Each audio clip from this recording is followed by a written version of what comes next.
Olá, hoje vamos fazer uma análise focada nos mecanismos da aterosclerose. A ideia é entender como a placa se forma nas artérias e, bom, por que ela pode se romper. Exato. A gente vai usar como base uns materiais mais técnicos, né? Para detalhar essa sequência celular, molecular toda. Perfeito.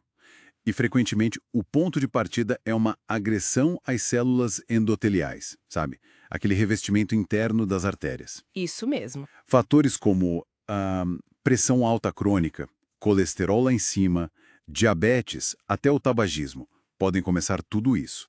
Vamos investigar esse começo. É por aí mesmo. E essa agressão inicial, ela leva direto para uma coisa chamada disfunção endotelial. Basicamente, a parede do vaso perde um pouco as defesas naturais dela. Hum, Aí, isso facilita a adesão de células do nosso sistema imune. Pense em monócitos, linfócitos T. Eles grudam ali e conseguem migrar para a camada mais interna da artéria, a íntima. entendi. Então a barreira fica meio comprometida. Exatamente. E não é só isso, a permeabilidade da parede também aumenta. Fica mais fácil para o colesterol LDL, o tal colesterol ruim, entrar ali na íntima.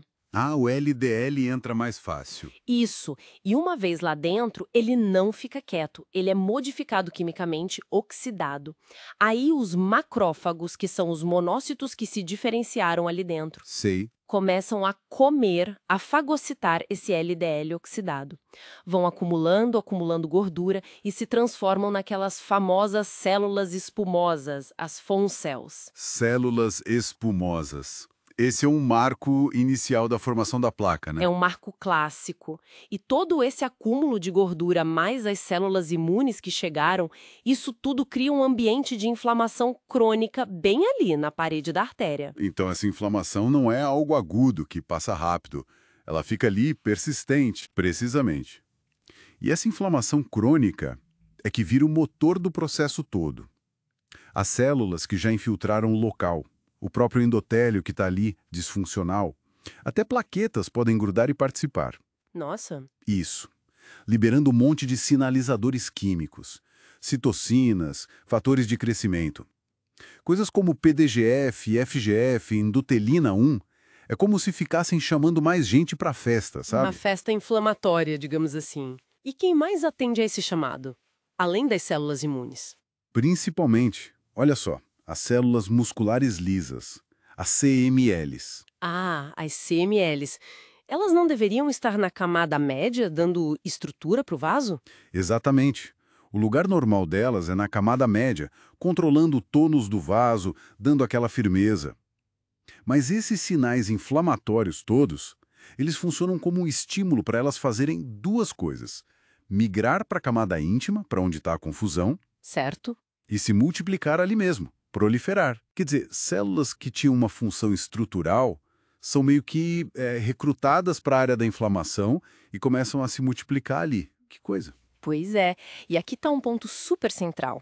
Essas CMLs que migraram, elas assumem um papel de verdadeiras construtoras da placa. Construtoras.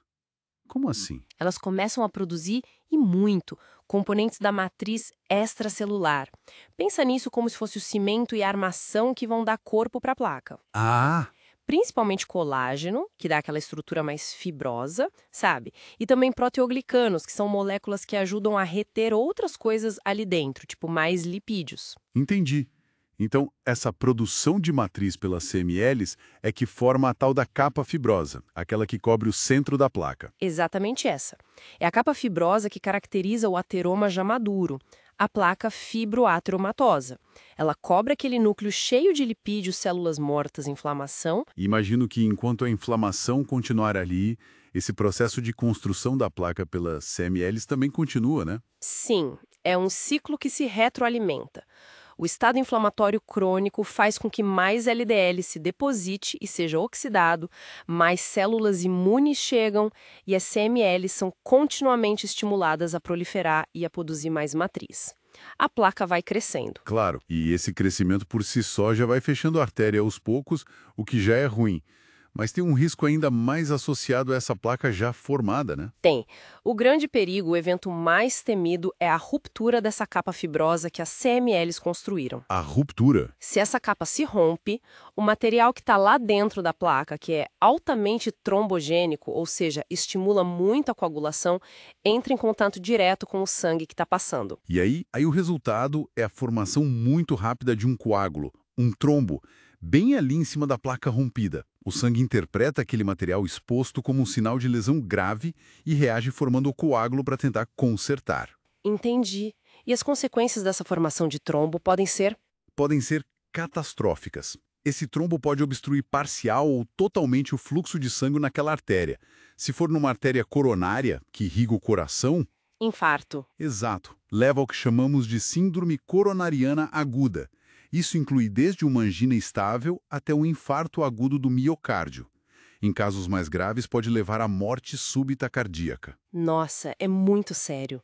Então, a estabilidade daquela capa fibrosa é absolutamente crucial. É o ponto-chave. A integridade dessa capa, que é sintetizada pelas CMLs, é o que muitas vezes separa uma placa aterosclerótica que está ali quieta, crescendo devagar, de um evento cardiovascular agudo e devastador. Entendido. Então, para recapitular a sequência que a gente analisou, tudo começa com uma lesão no endotélio, certo? Certo. Isso dispara inflamação, permite a entrada de LDL e células imunes na parede da artéria. Aham.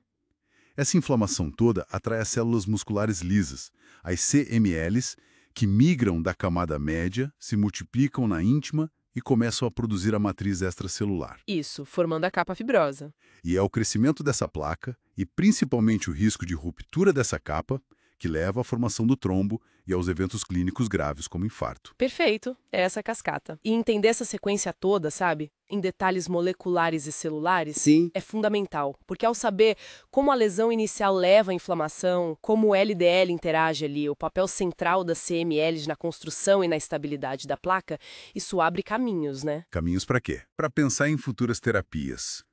Estratégias que possam, quem sabe, modular etapas específicas desse processo. Talvez para prevenir a formação da placa lá no começo. Ou então para estabilizar as placas que já existem, tornando-as menos propensas a romper. Isso poderia reduzir muito o risco desses eventos cardiovasculares.